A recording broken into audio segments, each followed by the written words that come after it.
real sense in telling you about the story because it has not changed at all throughout the series. I mean, the movies have been tweaked, things have been done a bit differently, but the story remains the same. However, there is still some stuff to talk about in this film that's different from the others. Like the intro, it was a bit long, but man, I liked it. It's kind of like what happened in the fourth film, only without the X-ray thing.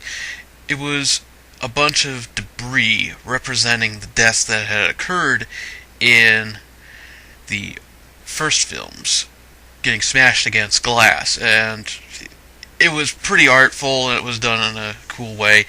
The ending was awesome, as well as that series montage showing the deaths, or most of the deaths in the series, in a really well done manner. I think this was a great film to end the series on, and it certainly celebrated the series.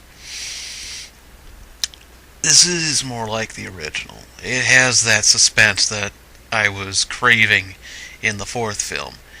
Not as strong, and neither is the acting as strong, but still, it is back, and it is good for what it is.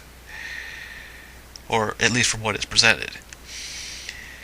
And yet it still seems to bring something different. I won't say what, and it's not that major, but still, it is something.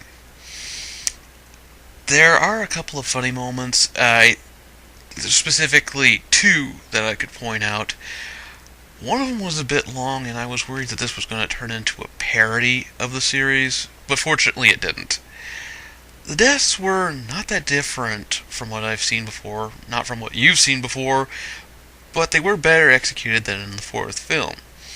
The CGI is a bit heavy, but it's understandable. Some of those things you cannot use props or things, like the balance beam. There's no way a gymnast is going to be performing those moves with a screw on the beam. There are some obnoxious characters, but they have a minor effect on the film, and the acting was decent to good, so it comes in at a 5 out of 5. It's an enjoyable film, and you're certainly going to get your money out of it. A lot more than you will if you watch the fourth one.